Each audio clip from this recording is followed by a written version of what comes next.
Thank you very much. Good evening, ladies and gentlemen. First thing I need to say is, all of you who are expecting George Monbiot, could you please leave now?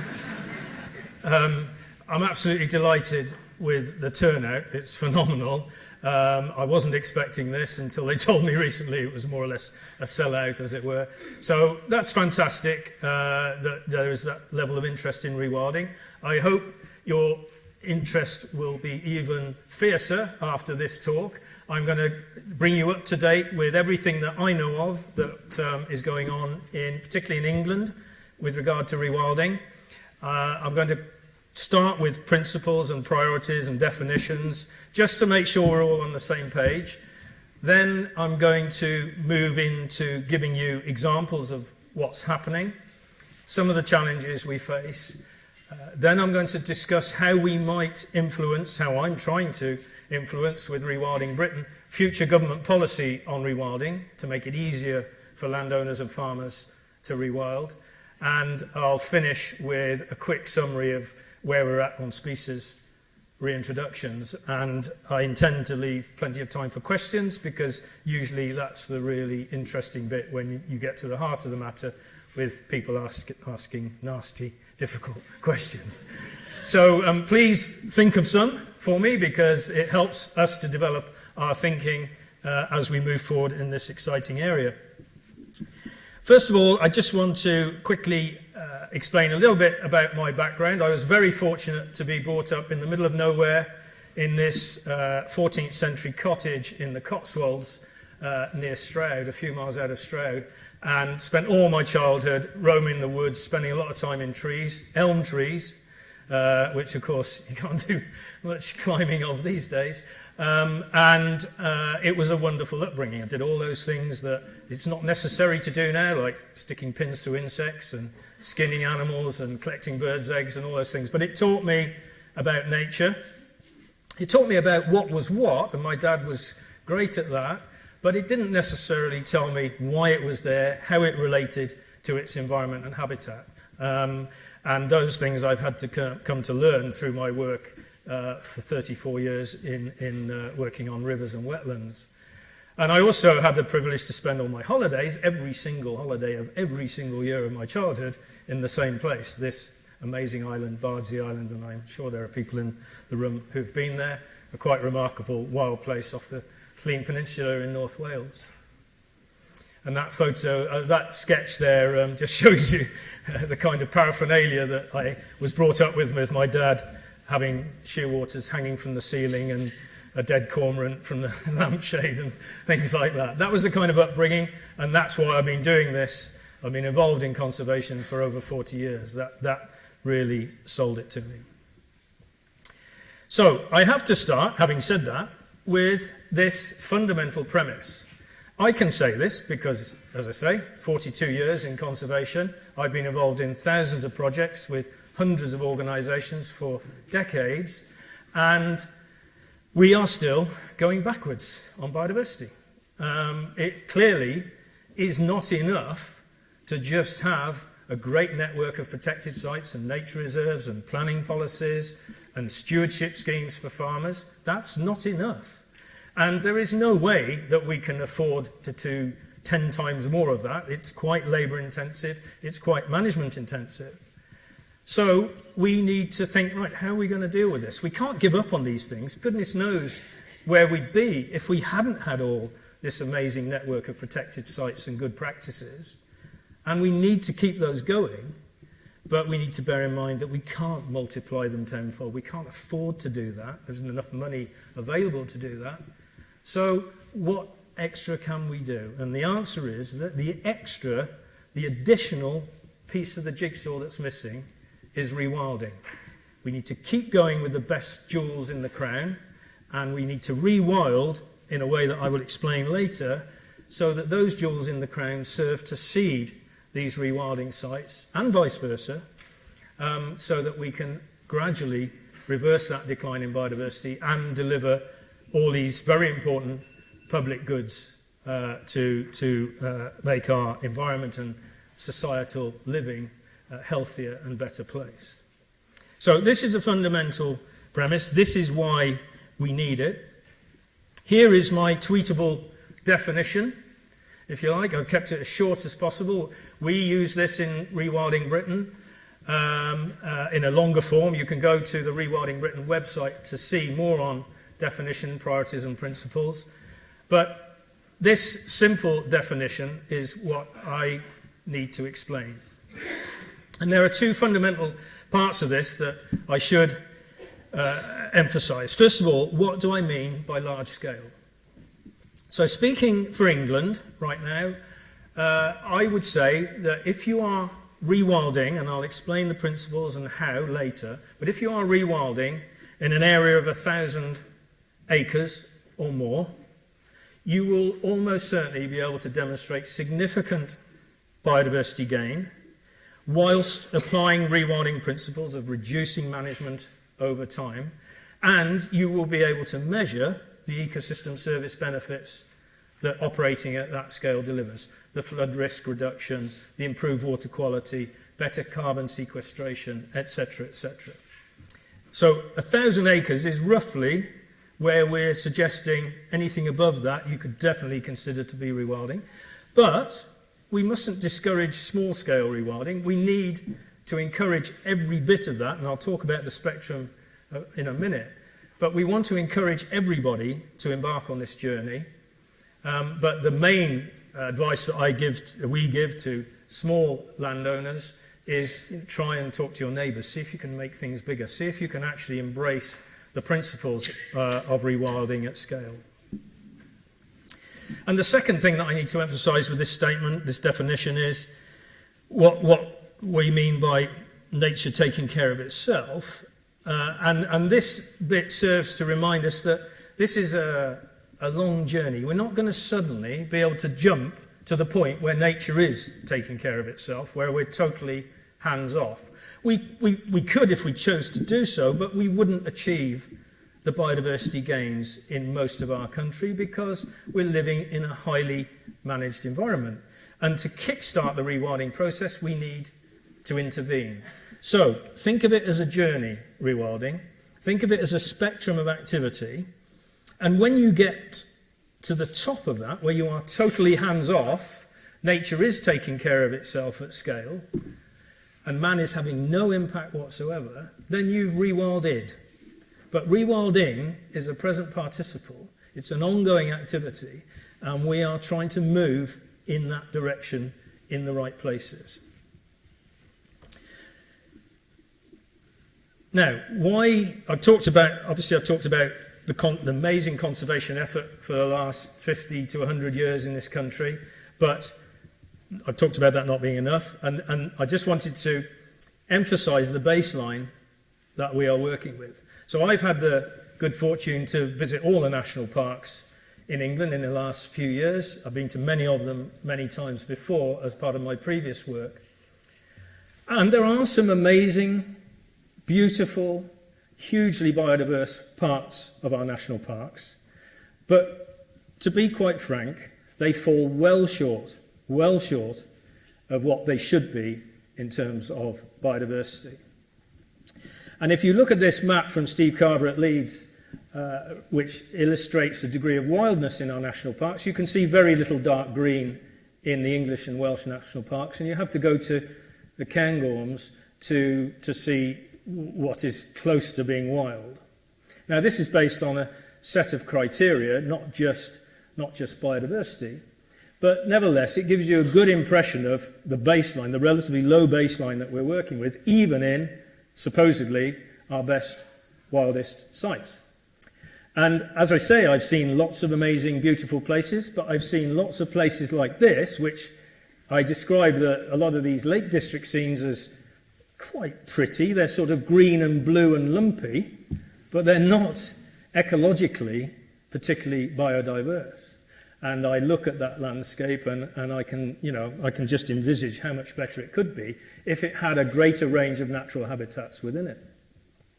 And then there are some extreme examples, particularly on the tops of quite a lot of our national parks, where you will more or less walk for hours through a monoculture of either heather or grassland, Molinia grassland. And so there are, a lot of places where we could make a real difference relatively easily, should we choose to do so. And it's not just the habitat baseline that is relatively low. Look at these figures. These are figures for the number of kills from a Scottish estate, number of gamekeeper kills from a Scottish estate over a period of 3 years from the mid-1800s. And this is not me having a go at gamekeepers. I always say, given my upbringing, if I'd been brought up 100 years previously, I would have probably wanted to be a gamekeeper. That was the sort of country life that I would have probably been led into. The reason for showing this is to remind ourselves of the incredible biomass that used to exist that underpinned these huge numbers of predators that could be controlled within a given estate in 3 years and still have plenty left to control in the years after. Just think of the billions of invertebrates and small mammals and small birds and variety of plant types that underpinned this astonishing list of kills. Quite incredible. So we need to remember that baseline. And although rewilding implies looking back, we should really think about it as being fit for the future. That's what we're aspiring to do, is to try to restore a landscape that is fit for the future for wildlife and people. But we need to look back sometimes to remind ourselves of what we used to have and think to ourselves, can we challenge ourselves to try and recover that? And recovering a biomass in a given area of this kind of scale is something that we should think very seriously about trying to achieve. The other thing I want to emphasize with this list is to focus you on the bottom two entries in these two columns. Those are very low figures for generalist predators, which nowadays would be top of the list by far in most gamekeepers' kill lists. And this serves to remind us that if you remove the specialist predators from the environment, which we've done over the last 150 years, then you create an opportunity for these generalists to become top dog. And that's exactly what's happened with things like foxes and magpies. The reason we have such incredible predation problems for ground nesting birds is predominantly because we have lots of corvids and foxes that are occupying niches that much more specialist predators used to occupy. So there is an incidental point there, which is also worth noting. So these baselines, habitat, landscape, species, are things we need to bear in mind, but they're not necessarily trying to go back and replicate some point in time, but we need to remember them. Now, I want to say a little bit about the organisation that I work for part-time, which is Rewilding Britain.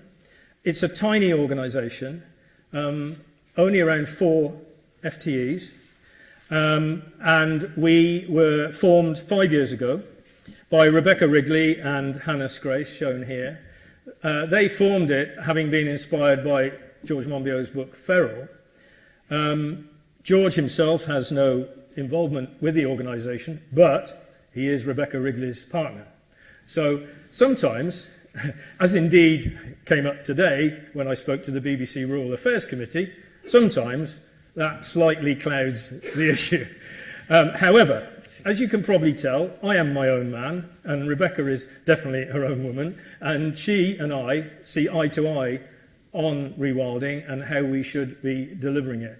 So I want to emphasise that although George creates the conversation space and sometimes, causes me to explain to farmers how my approach is different, he doesn't actually have anything to do with the organisation. I'm delighted that a couple of my colleagues are in the room today. I can count them on 2 hands, and so about 30% of our team are here today, which is great. But we intend to stay small. I've always said, if we're really successful, you won't need us in 10 or 20 years' time. Rewilding will have been mainstreamed. Wildlife Trust, National Trust, RSPB, local authorities, government agencies will have got it, and we'll be doing it, and you won't need us. That would be a fantastic measure of success. The other thing that I should just mention at this point is the ambition of Rewilding Britain, which I'm starting to think might be slightly unambitious.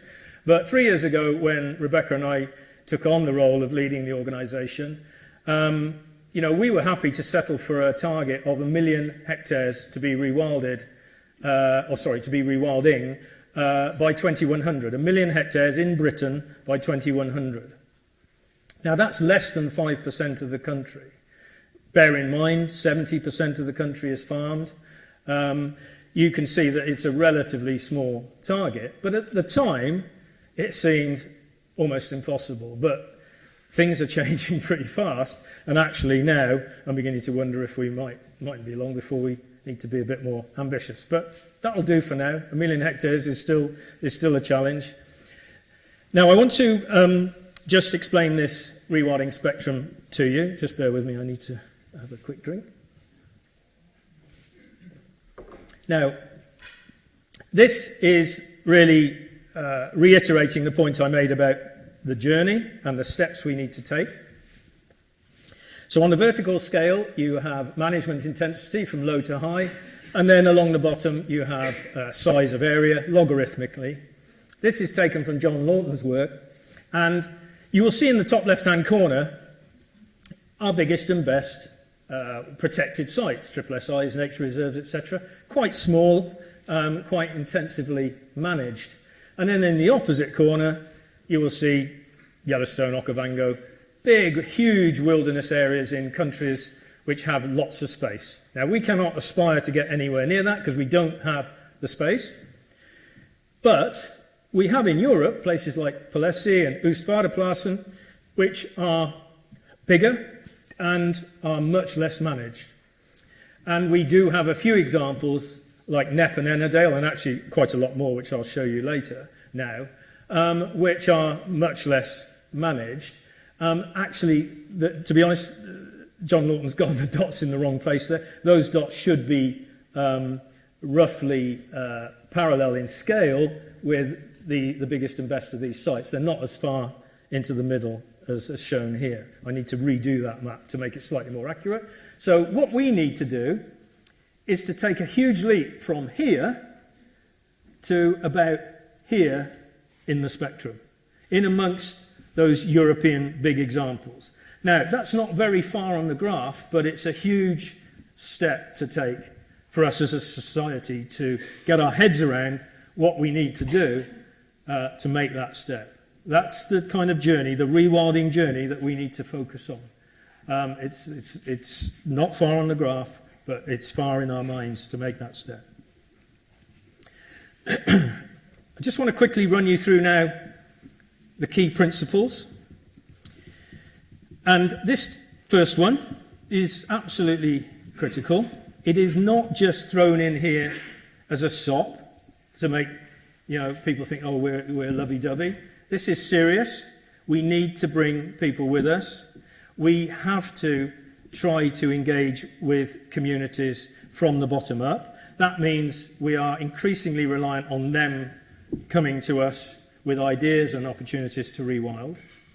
And we have to remember that Homo sapiens is a species that belongs in this environment anyway. We belong there just as much as any other species. The challenge is, can we belong there without impacting detrimentally on the rest of nature and the environment? And the answer is yes, we can if we want to, because we know what we need to do. But bringing people along, making it work economically as well as environmentally, is critically important.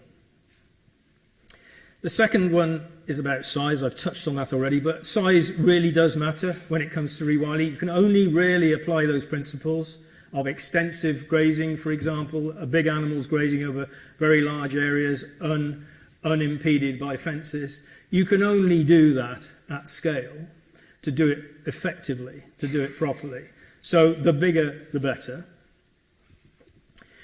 This next one, natural processes, boring technical term, but again, extremely important. And I just want to quickly talk you through the overall principle here. So, if you're going to achieve natural processes at scale in a landscape, you need to have healthy, functioning soils and water. You need to have a healthy, functioning mix of vegetation types, the right kind of natural vegetation types. You need to have the right kind of mix of things that impact on that vegetation, the herbivores, and you need to have the right mix of things that impact on those herbivores, the top-end carnivores. But let's work from the bottom up. Soils and water, we do know what to do. Again, if we were minded to sort that out, we could do that. We could achieve healthy, functioning systems. Vegetation, well, that depends on what's impacting on the vegetation. So, can we get the right mix of herbivores into that landscape, the natural mix? And right now, at this point in time, at scale, in the wild, no, we can't. Because society is not yet ready for bison and elk to be roaming the countryside. And we can't recreate tarpan and aurochs because they're extinct. So, what do we do in the meantime to continue on this journey? We have to utilise something as close as we possibly can get to those kind of grazing impacts that range of species would have brought. And those things are rare breed animals appropriate for that landscape. Rare breed cattle, pigs, ponies, etc.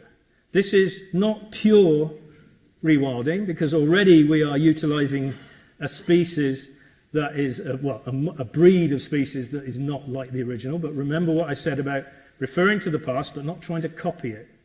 So, there's a compromise already, but you know, if it serves to achieve the natural processes, that's okay.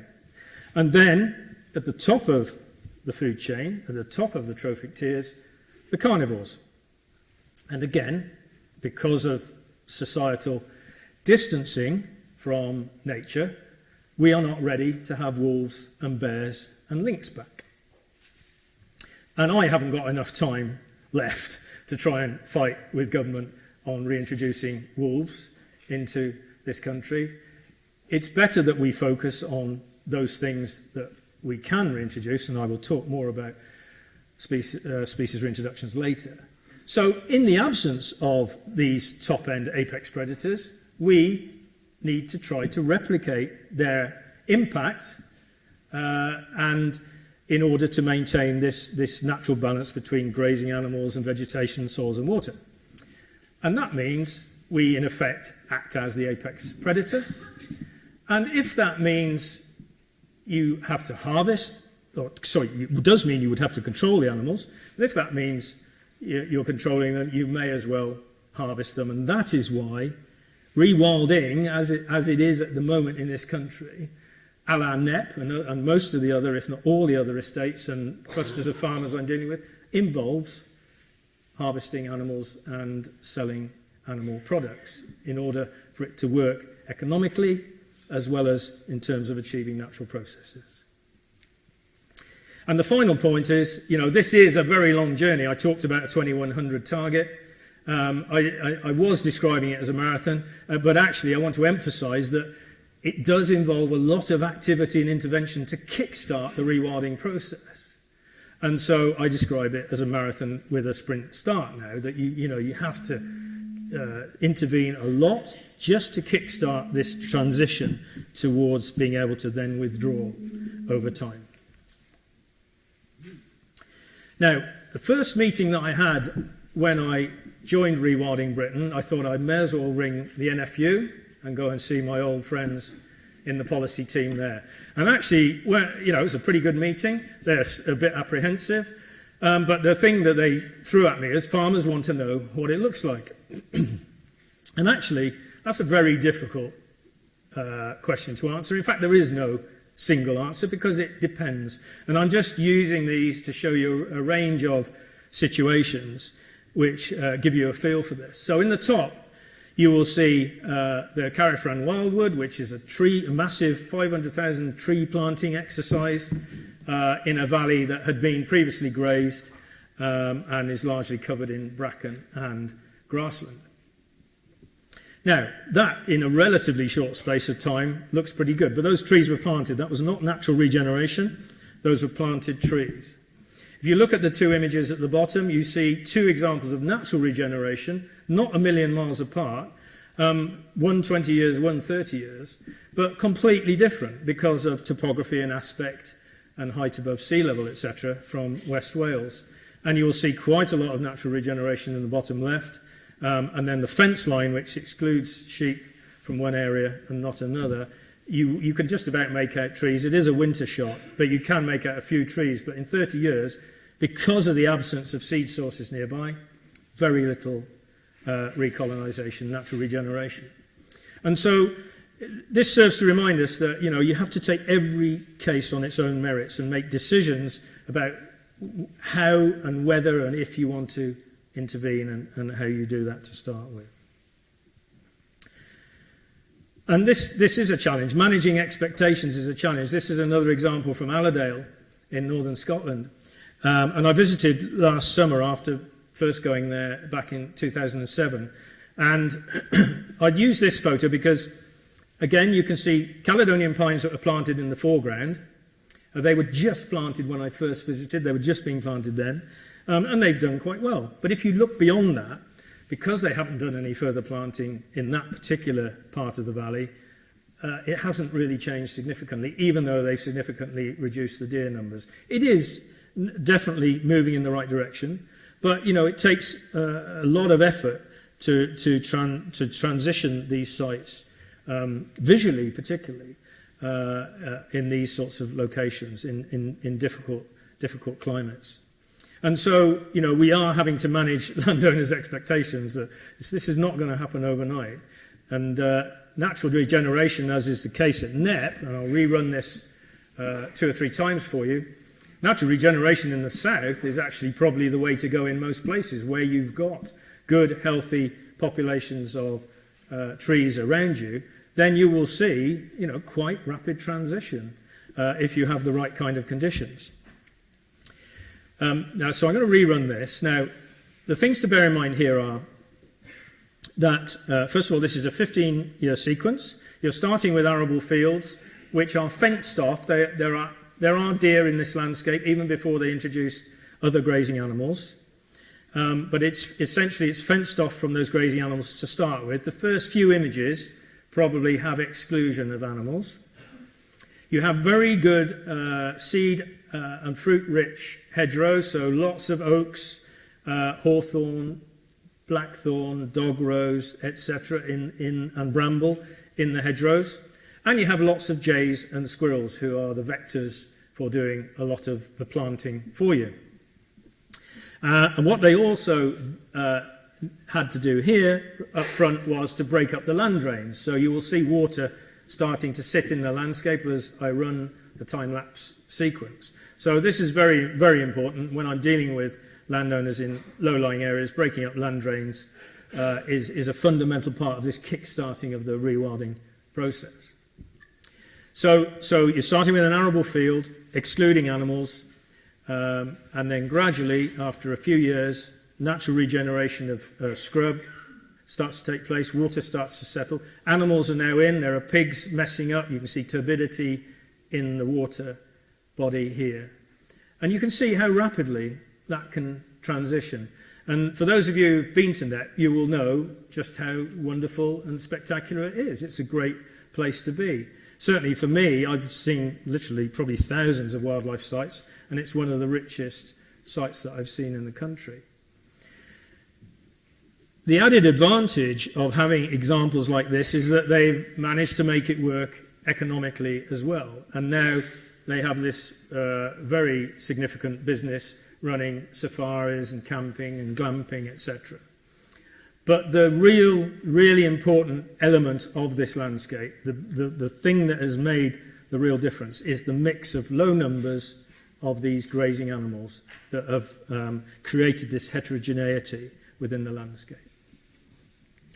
And I just want to run you through some video clips now, just to show you the sorts of grazing techniques and grazing preferences that these animals have. So they have all the species of deer, roe, red, fallow, and also muntjac in this landscape.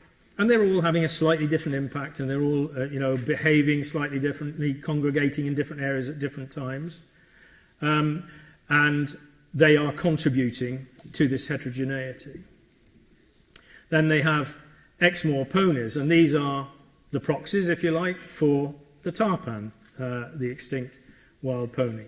Now, different parts of the country will require different types of rare breed. I'm not an expert in rare breeds, but there will be certain parts of the country, certain habitats, certain locations, where certain breeds are more appropriate than others to try and achieve this natural balance, and also more appropriate in terms of the welfare of the animals.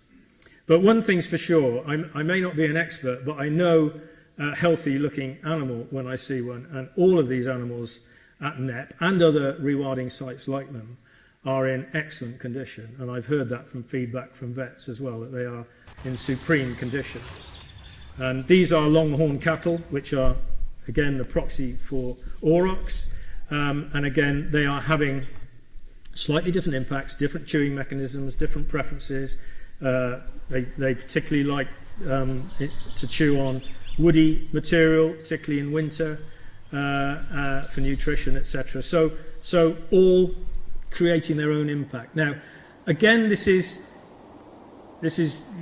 can't just introduce certain numbers of animals and let it be. One needs to tinker with this, because we're learning as we go along on what is roughly the natural balance. And so, yes, controlling numbers of animals, manipulating them, sometimes perhaps excluding them from certain areas for certain periods of time. That is a compromise that is having to be made.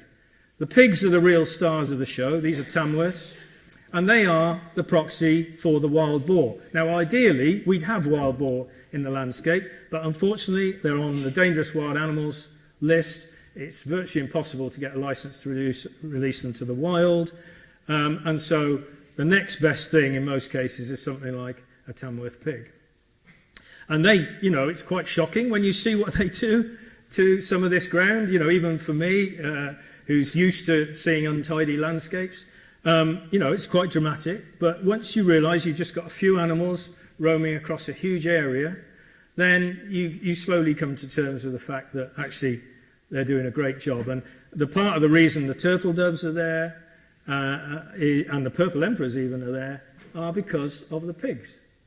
The pigs stir up and plough up the land, particularly in and around the wetland areas, as you can see here. That creates bare ground for unusual arable plants to germinate. The turtle doves feed their young on a mix of these arable plant seeds and water.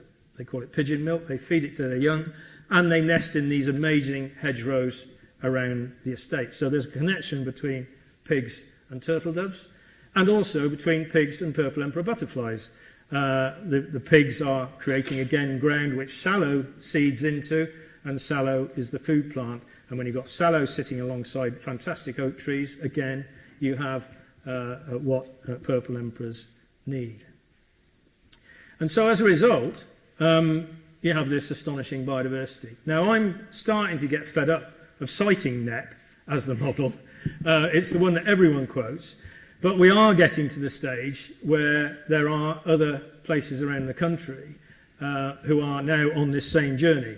And this is where academia comes in. This is where we need universities and colleges to be involved. And indeed, every landowner that I'm dealing with who's rewilding at scale, I'm pointing them to the best contact for their local universities, because we need to monitor the baselines.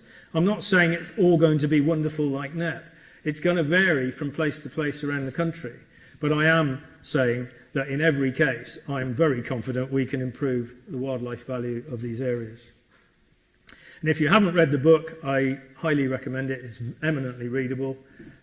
Izzy has now sold nearly 200,000 copies of a book on nature, which is quite remarkable for something that isn't edited by David Attenborough. So she's becoming a star in her own right with this. But yeah, please do get hold of it. It tells the story wonderfully well. And indeed, it's inspiring most of these other people to start to talk about rewilding. So I want to just quickly emphasize these other benefits. I could give you a whole lecture on the public goods thing. I used to do lectures on the multiple benefits of catchment restoration when I was in the EA. And that lecture goes through lots of examples where people have measured the reduced flood risk of rewetting peat bogs, etc. But there are very significant benefits of doing these kind of things at scale, and the future farming approach, which I'll come on to later, hopefully will be rewarding delivery of these benefits. Then there's the bit about nature-based economy, and I'm not expecting there to be thousands of NEPs everywhere, all making money from hundreds of people booking up tree houses and shepherd's huts to be in a rewilding environment. But let's be honest, we are scratching the surface with this kind of economy at the moment in this country. We've got a long way to go before we get to saturation. And so it is time, and I'm delighted to see that many landowners are now thinking about this. It is time to diversify so that more and more people can get in touch with nature, and indeed farmers can start to make a living from this part of managing or unmanaging their land. It's going to be essential for many if they're going to survive in marginal areas in some parts of the country. And the other key benefit is that through doing this, we are leaving the land and water in better condition for future generations. And I will say to farmers, if they say to me, well, what happens if we have a third world war or something in 20 years' time? What are we going to do then? We're going to have to chop it all down. Well, okay, if that's the horrible case, we will have to chop it all down perhaps, but your soil and water will be in better condition for future farming. We cannot go on as we are, plundering the land, and expect to call it sustainable farming.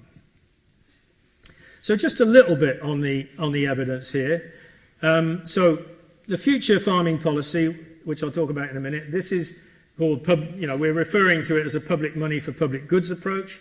So moving away from the common agricultural policy arrangements, where landowners are essentially paid to farm more and more, produce more and more, which is actually not very productive, because once you get to a certain point on the production scale, you just invest more into trying to manage the land. You buy more capital items, you buy more food, you buy more medication, you don't make more profit. There is a definite cut-off, and there's a great farmer study produced by a farmer in Yorkshire which shows this consistently, that it's just driving people to just work harder and harder without any additional profit. The public money for public goods approach will reward landowners per hectare for managing their land to do things like this. So to restore, for example, restore peat bogs, to restore upland mires, to, at the same time as restoring them, creating wonderful variety of habitats. And I had the good fortune to be involved in lots of these kind of projects around the country. These are all my own photos, and they really do make a difference. We've got good evidence measured on the ground from those projects that tell you, give you facts and figures like this. And we need more and better of that moving forward to demonstrate to government that it really works. Another example here, I'm not a big fan of artificial leaky dams. I'd rather that they were natural areas that were holding water back, but in order to demonstrate the benefits and indeed to genuinely reduce flood risk in this particular catchment, they did construct some leaky dams made of timber up in Northumberland, and were able to demonstrate very significant reduction in pollutants moving downstream and in terms of reducing the flood peak. And this really important fact from the Pont-Bren exercise, and this is one that's actually right now, with all this flooding, particularly in the north of England, and water rushing off sheepy hillsides, this is one that we do need to remember. Infiltration in these shelter belts, because of the disturbance of the soils and because of the impact that the trees and scrub has, infiltration is 60 times higher in those strips than it is in intensive grazing land, sheep grazing land 5 metres away. And I was up in Broughton Estate in Yorkshire last week and doing some filming and walking across this ground, and you could feel the ground squelching. And often people will say to you, well, the catchment's saturated. It can't cope with any more. It doesn't matter what you do. Catchment's saturated. No, the top few inches are saturated, but water is not infiltrating at the rate that it should. As a result, it is washing down the surface almost imperceptibly through the grass and the top couple of inches of soil down these steep slopes into the valleys below. And that is because of decades or sometimes centuries of panning from the impact of livestock. So we need to find ways of slowing the flow off the hills, and we know lots now about how to do that. I want to touch on challenges as well. So the food challenge gets thrown up quite a lot. But actually, my view is, if we are really serious about food risk, if you're really saying to me, rewilding 5% of this land is going to have a serious impact on food production and put us all at risk, then should we not be tackling the 40% wastage that we already have in the Western world of food that is produced to eat by humans, not being eaten by humans? Surely, if you're serious about that, that's where we need to be looking. And I will take a lot of persuading to be thinking anything else beyond that particular point. But I will just mention these other two. Rewilding projects will still produce some food. All the people I'm dealing with do have animals or other products on their land. One rewilding estate owner produces amazing gin from fresh juniper and a range of shrubby species on the hillside. So it's not that rewilding's not producing food. It will produce some food, much less, much better quality, and of course all these other societal benefits. And then the thing at the bottom, which slightly scares me, don't really know much about it. Don't know if I do want to know much about it, to be honest. Actually it's not just synthetic meat production, it's synthetic food production generally. You will have seen it mentioned in George Monbiot's program recently. Now I'm an omnivore, so I eat anything and I like to know what I'm eating. It sounds slightly scary, but whether we like it or not, it is moving in that direction. I don't know how far and how fast, but it's something we all need to be aware of. And right now, as we know, meat consumption is going down. So, quite frankly, I think we go back to the top bullet point. If you're worried about food risk, focus on wastage. So, this is where we are at the moment with the large-scale projects. The blue dots are clusters or single estates over 1,000 acres that I know of in England particularly. I've logged a few from Scotland that I've gathered information about from the internet, but all the English ones I know of and have been to, so I'm confident I could call them rewilding, either in terms of what they're doing or what they are serious about starting to do.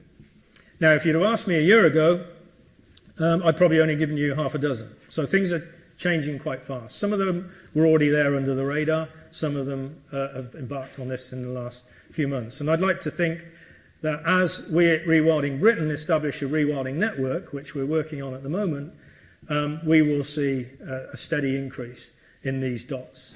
My ambition is to have one in every county to start with. So come on, Avon, Somerset, let's talk. I'm ready when you are. There must be people who have contacts out there who know somebody who has land at scale that might be interested. I want to move on now to policy, the policy aspects. Now, my role is twin track. On the one hand, I'm working with farmers, advising them, encouraging them, connecting them with other people. We will be bringing them in, of course, into this network.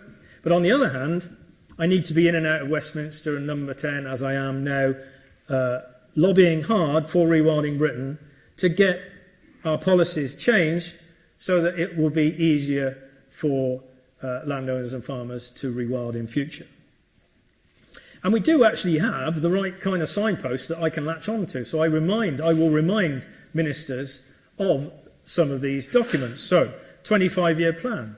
Right up front in the 25-year plan, it talks about nature recovery network. It talks about reintroducing species. Right there in the headlines on like the executive summary.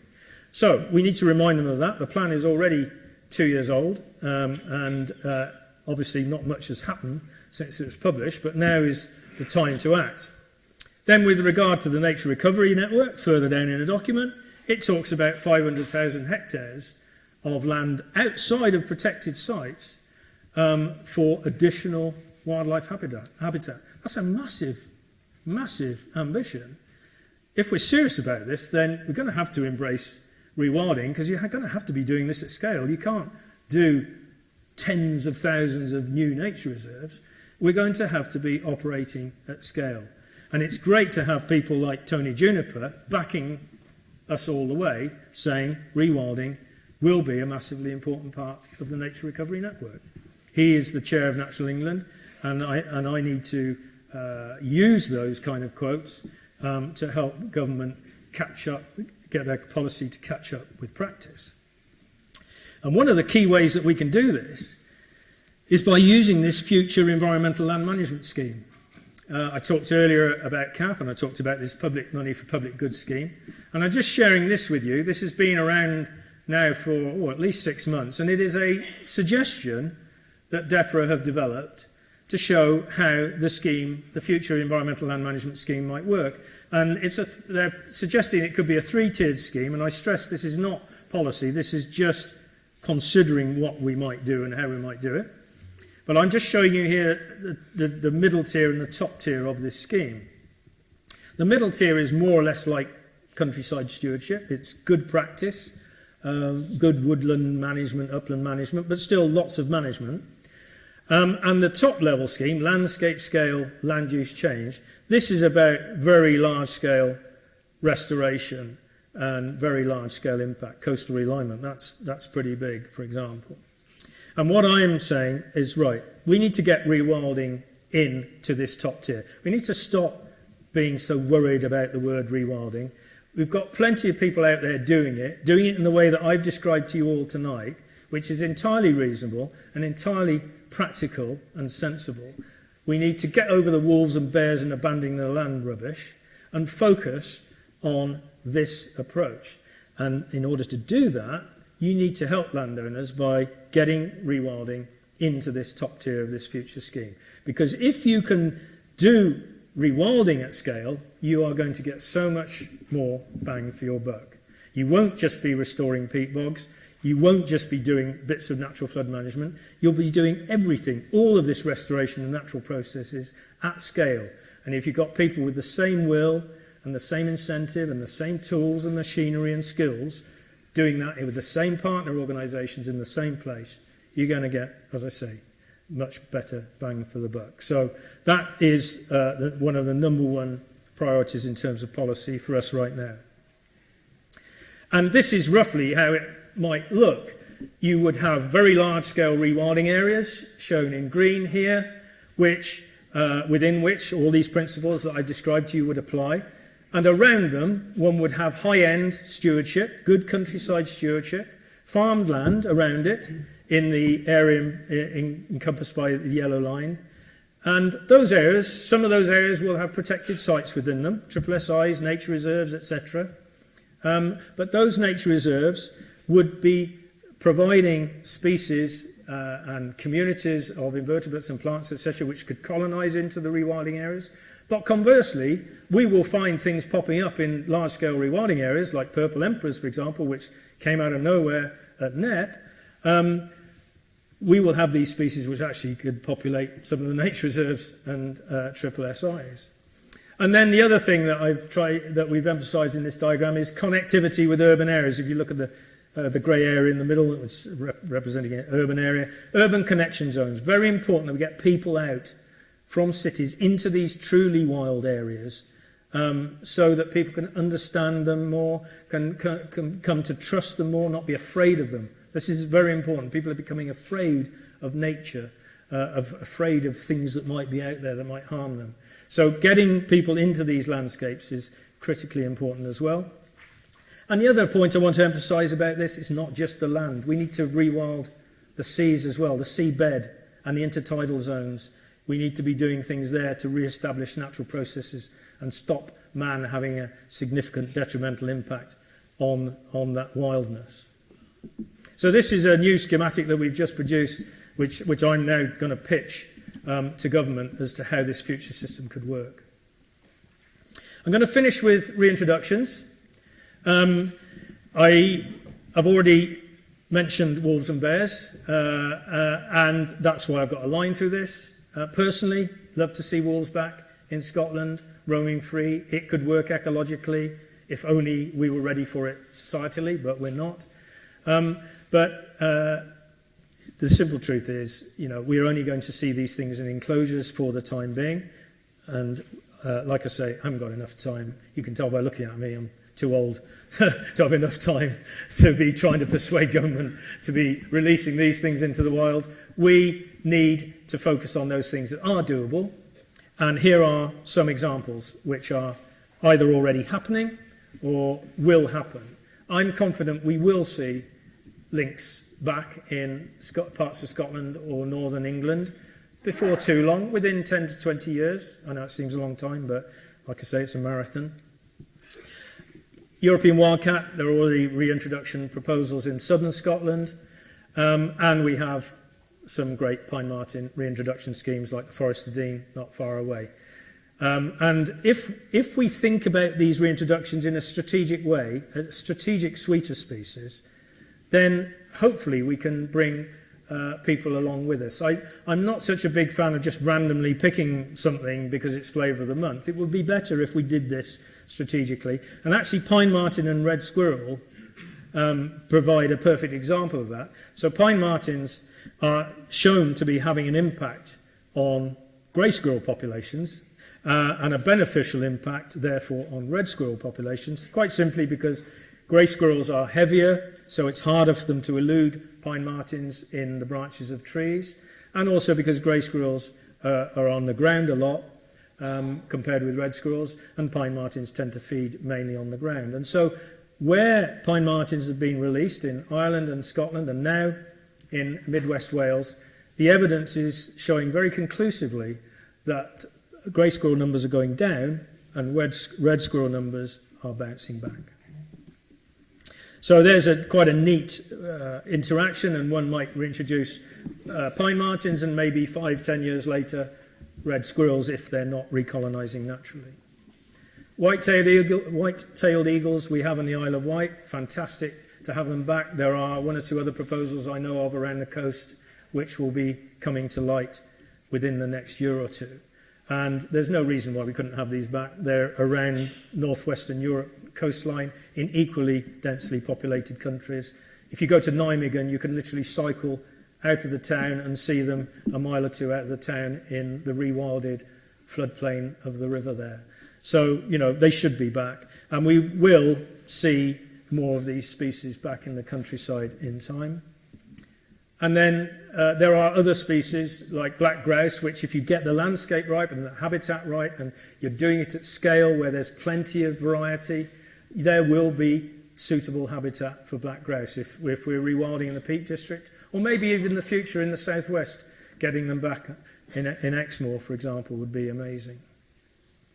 The one species we will definitely see back, and we are already seeing back, of course, is the European beaver, and I'm off day after tomorrow to a really important meeting of the River Otter beaver trial.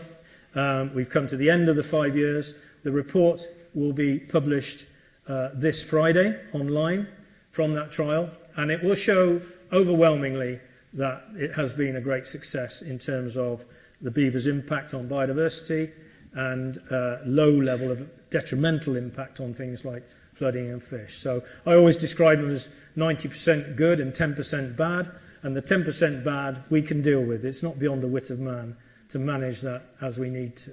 So I'm hoping that government will take the recommendations from this report and start to sanction releases into the wild in the right places with the right strategy in place. And here is a copy of that report. If you must, that website address is too big to note down. You might want to take a photo of it, but that's where you will be able to see the report online. And again, great evidence from the southwest showing the impact that beavers have on holding back sediments, reducing nitrates and phosphates, etc. There's some superb evidence out there now. So this is my final slide. I've talked about the principles and the priorities. I hope that I have explained to you that rewilding is a good thing, and if we're doing it in the right places, on a relatively small percentage of the country to start with, then surely it's entirely reasonable to be doing that based on the evidence we have so far in terms of ecosystem services and wildlife. But I use this cartoon to remind us that if we're going to achieve it, we have to rewild our minds and our thinking as well. Thank you.